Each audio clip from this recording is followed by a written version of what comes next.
that Haitians have access to issues of accountability, to access to justice and redress where there may be excesses. And I think this would be very important. We would also say, given our own experience, that we would require, we would invite the National Assembly to ensure and require that all commanders, not just the topmost commander, of whom we have respect as Amnesty International, that all commanders are assessed on the basis of their ability to de-escalate situations. Let me turn to the second part of the second question, which relates to the data. There will be some difference in data, Honorable Omageni. I think it is very difficult, as many people know, to be able to have one verified source on a moment as intense as the demonstrations that we had. Our data is verified. We can say behind every one of those statistics that we have verified those numbers, and indeed I believe the Ipoa, who came before you yesterday, could probably do the same thing. We would probably, I guess, focus, respond to some of the questions that are raised around the what broke down in terms of policing over this period. And it is gratifying, I guess, for the co-chair, Honorable Kimani, who says that nobody will challenge the constitutional principle. Allow us to also say that we respect the uniform. We respect the oath of office that police undertake, and most of the 100,000 police officers are not going to be held liable for the violence that we saw over the last 6 months. But I think there are a number of things we need to point out. On the basis of our own research, what we realized is that the crisis started at the point that the police refused to accept notifications, that they began to intimidate and arrest organizers, and wherever protesters gathered non-violently, they dispersed them with tear gas, rubber bullets, and as the months continued, live weapons. There was a point, I don't know if you recall, in July, when it was actually very difficult to be able to distinguish between bystanders, marshals, protest organizers, uniformed police officers, non-uniformed police officers using military-grade weaponry, looters, criminals. And the question we have to ask ourselves is, based on that experience and in the knowledge that we are a troubled nation economically, and that even if the political class can find a way of setting aside the differences and setting aside the grievances from the past, we are still a troubled nation. There will still be protests and demonstrations. So this is why we say, as Amnesty, it is important that we have a serious national policy review of how we police assemblies. And our recommendation is essentially a national policing conference. And it has helped break through a number of problems that we've seen. Allow me to turn to the recommendation or the suggestion, and I smiled a little bit as the presentations went on, because we thought we were coming to task the committee, but we have received a few tasks on our side, which we gladly pick up. The first is that the Constitution is innocent. The Constitution is the one instrument or the one person that will not be dragged through a court of law as a result of the violence that we've seen in the last 6 months. We would probably argue that the laws are also innocent, with the exception of possibly one. Because we feel that the National Coroner Service Act, which was passed by the National Assembly 5 years ago, gives us the capacity for an independent forensic capacity, for legal capacity, for a operational capacity to hold police officers accountable, to be able to independently assess crimes committed by uniformed officers, and therefore we probably would not, at this stage, but again, perhaps I can speak with the former Law Society of Kenya chairperson to see how this independent tribunal might be constructed. We would simply say that you have the laws in place, can we implement them?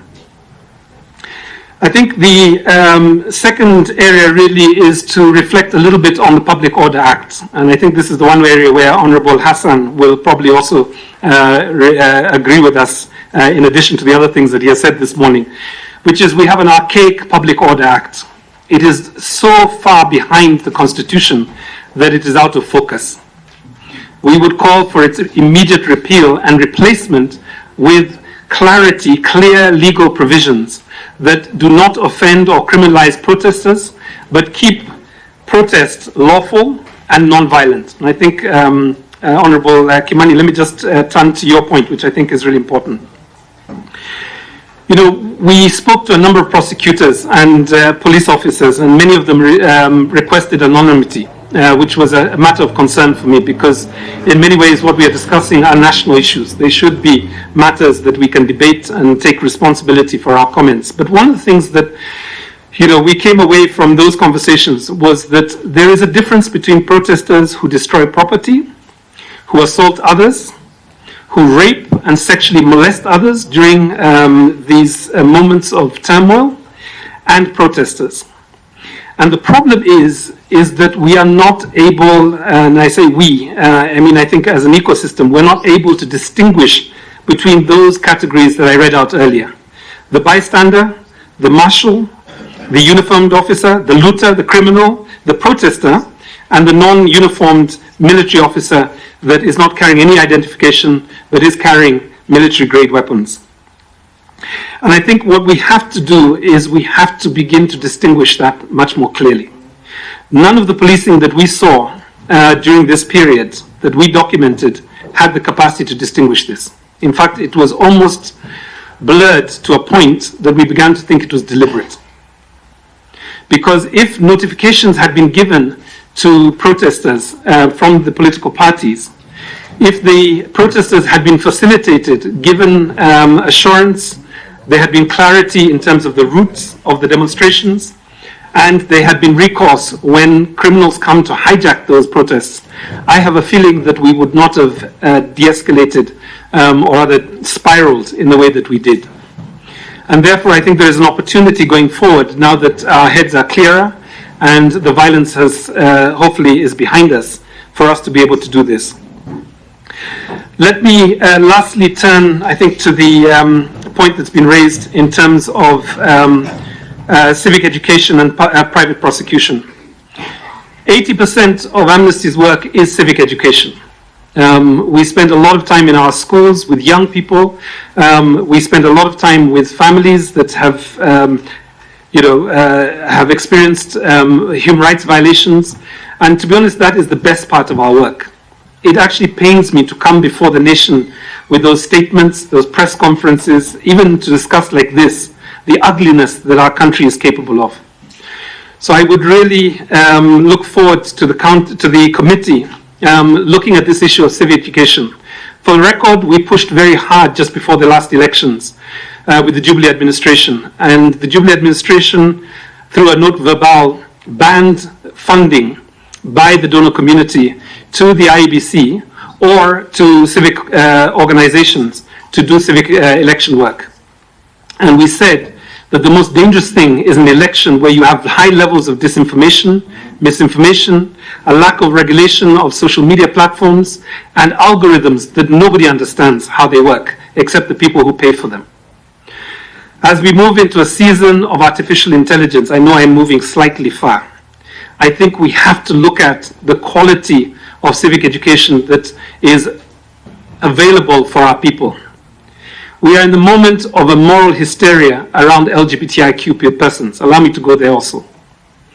There are individuals and constituencies that are deliberately trying to whip up homophobic and hateful comment against people that have committed no law and have not been taken to a court of law. But they would rather that they are beaten, that they are stripped, that they are taken from their homes and their jobs. But let me not stop there for those of you who haven't got quite to the position of care and compassion. We have to think about that baby, that 3-year-old child called Brighton Sagini. And it still burns me, that story. How does a 3-year-old be killed by 3 generations of her family. A grandmother, an uncle, and a cousin. 3 generations conspired to kill a child 15 years before that child had any opportunity to inherit that land. Or perhaps we can go to Shakahola and discuss how is it possible that close to 500 people could have been persuaded by one very charismatic evangelist to kill themselves through starvation. Allow me just to end on a sober note. Our country is ailing. And we must provide the leadership at this time for the country to become respectful of diversity, to be anti-discriminatory in its nature, or we will continue to see violence perpetuated when we have a solid constitution. I have not talked about gender, and I can see Cecilia is asking me, what about misogyny and sexism? The level of intimate spousal abuse in this country is unacceptable, and we are not doing enough about it. So let me just concur with the idea that civic education is where we need to go, and hopefully, as Amnesty and all the other organizations, we will be allowed to continue doing that work, because I think it is really what will save us in the long run. Let me very directly invite Honorable Kimani. You have spoken many times about criminalization of enforced disappearances. Allow me to encourage you to encourage the committee to support you on the idea that one area where we do need legal reform